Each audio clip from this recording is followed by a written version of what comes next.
నేను ఇవాళ మిమ్మల్ని అందరినీ కూడా అడుగుతా ఉన్నా, సంపద సృష్టి అంటే ఏమిటి అని. ఇంకొక ఎగ్జాంపుల్ కూడా చెప్తాను మీకు సంపద సృష్టి మీద. ఒకసారి గమనిస్తే average cost of procurement in Andhra Pradesh ఎంత అని చెప్పి ఒకసారి చూస్తే ₹5.10. మనకు 17,000 మిలియన్ యూనిట్స్,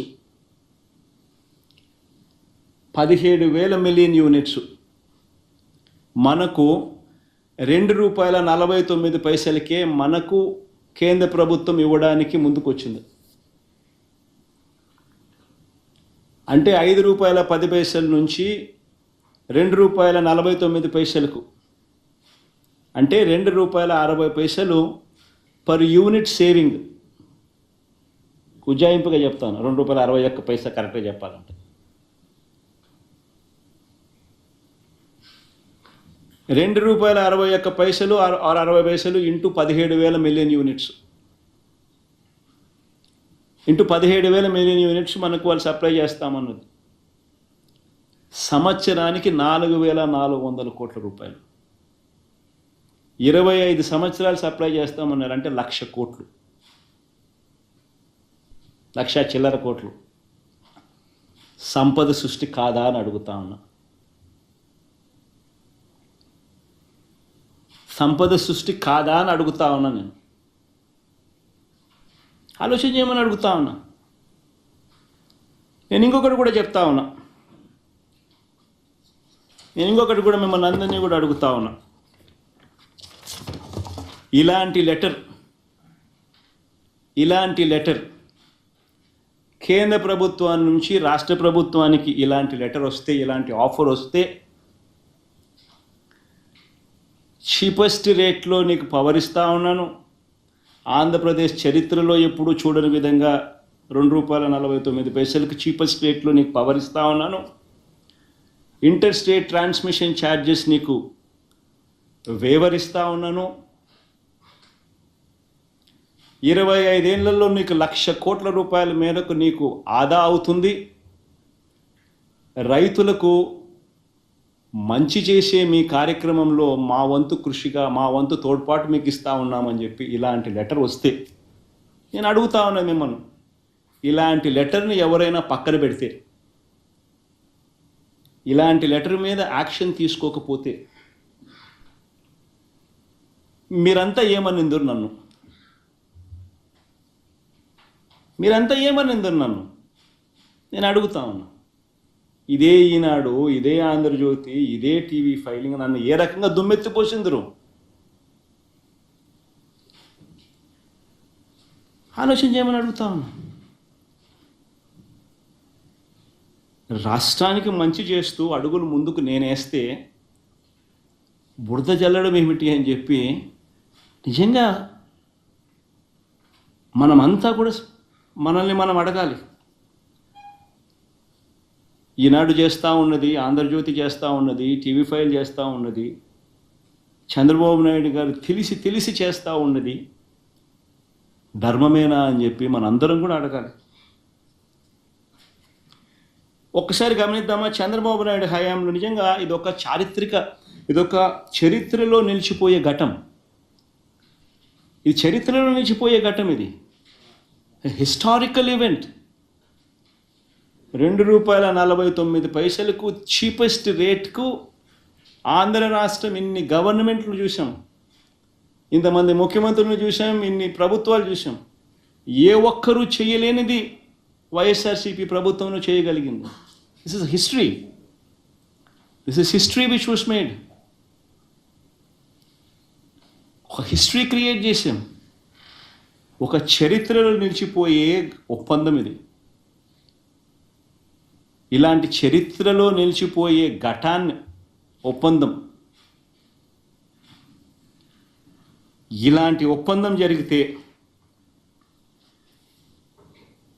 ₹2.49 మాత్రమే ఈ పవర్ మనకు అందుబాటులోకి వచ్చే పరిస్థితి ఉంటే, inter state transmission charges waiver చేస్తూ ఏకంగా రాతపూర్వకంగా రాస్తే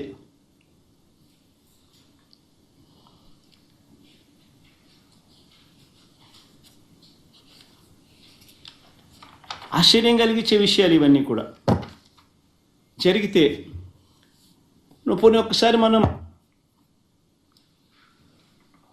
చంద్రబాబు నాయుడు గారి హయాంలో ఒకసారి గమనిద్దామా? ఇది ఎందుకు చెప్తున్నానంటే ఇక్కడి నుంచి మనం ₹2.49 చేస్తే చంద్రబాబు నాయుడు గారి హయాంలో రేట్లు ఎంత అని ఒకసారి గమనించండి. పెళ్లి జోలికి వచ్చినా తల్లి జోలికి వచ్చినా లాగి పీకుతాడు ఎవడైనా. జనరల్గా సాధారణంగా ఈ మాట నేను అనకూడదు, దయచేసి క్షమించండి.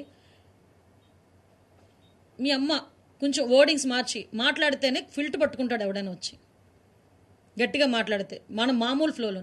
అరే నీ చెల్లి గురించి, నీ తల్లి గురించి, నీ బాబాయ్ కూతురు గురించి నోటికొచ్చినట్టు మాట్లాడి షర్మిల రాజశేఖర రెడ్డికి పుట్టలేదు, విజయలక్ష్మి గారిని అడగాలి అని నీ సోషల్ మీడియా కుక్కలు నోటికొచ్చినట్టు మాట్లాడుతుంటే ఆ రోజు కూడా నీకు పౌరుషం రాలేదంటే నీకు ధనాపేక్ష, అధికారాపేక్ష ఏ లెవెల్లో ఉన్నాయో నాకు అర్థమవుతుంది. ఈ వర్రా రవీంద్రారెడ్డి అనే వెధవ ఆడు మాట్లాడిన మాటలు, ఆడు పెట్టిన పోస్టులు చూస్తే సాక్షాత్తు సునీత గారే షర్మిల గారి గురించి అలా అంత నీచంగా మాట్లాడుతున్నారని చెప్పి మాట్లాడినప్పుడు ఒక్కసారి మనం కూడా ఒకసారి చెక్ చేసుకోవాల్సిన అవసరం ఎంతైనా ఉంది. ఆ రోజు కూడా షర్మిల తన నాన్నకు పుట్టలేదు అని గురించి అలా కూడా మాట్లాడే పరిస్థితులు ఆ రోజు సంభవించాయి. ఈ రోజుకి కూడా షర్మిలమ్మని, విజయమ్మని, సునీతమ్మని ఇంత నీచంగా మాట్లాడుతూ ఉంటే మేము ఆ టైంలోనే ఆలోచించి తల్లికి చెల్లికే దిక్కు లేదు, ఇంక మేమెంత, మా ఇంట్లో కుటుంబ సభ్యులంతా. ఎన్టీ రామారావు గారి కూతురు బోనమ్మ ఏ రోజు కూడా రాజకీయాలకు సంబంధం లేని వ్యక్తి, అటువంటి వ్యక్తి గురించి చండాలంగా మాట్లాడి ఒక రకమైన రాక్షసానందం పొంది చంద్రబాబు నాయుడు గారు లాంటి వ్యక్తినే కన్నీళ్లు పెట్టించిన ఆ పరిస్థితిలో అది ప్రజాస్వామ్యాన్ని కూని చేయటం అంటే నిజంగా మీరు నమ్మరండి. కొన్ని పోస్టింగ్లు మీకు చెప్పాలంటేనే నాకు చాలా ఇబ్బట్టిగా ఉంది. ఆ పంచు ప్రభాకర్ అన్నవాడు షర్మిల గారిని షకీలా అంటాడు, అయినా మాకు పౌరుషం రాదు. ఆ పరిస్థితులు పాపం ఆ జనసేన అమ్మాయి అరుణాని ఇదే వర్రా రవీంద్రారెడ్డి నోటికొచ్చినట్టు ఫోన్ కాల్ చేసి బూతులు తిడతాడు. ఆ రోజు కూడా ఎవడం మాట్లాడకూడదు. వాడు పెట్టే పోస్టులు కానీ అవన్నీ కనుక చూస్తే నాకు నా సభ్యత, నా సంస్కారం అడ్డొస్తున్నాయి. ఆ ముంజ అని, అవని, ఇవని ఇన్ని రకాలుగా మాట్లాడుతున్నారండి. ఎందుకండి మేము పడాలి? ఏంటండి అంత అవసరం ఏంటండి? ఆడు ఎవ్వడండి మమ్మల్ని మాట్లాడడానికి, కుటుంబ సభ్యుల గురించి మాట్లాడడానికి, మా గురించి మాట్లాడడానికి? ఈరోజు ఈ పొజిషన్లో కూర్చోవాలంటే ఎన్ని అష్ట కష్టాలు పడాలో, మేము ఎన్ని త్యాగాలు చేయాలో చాలామందికి తెలుసు.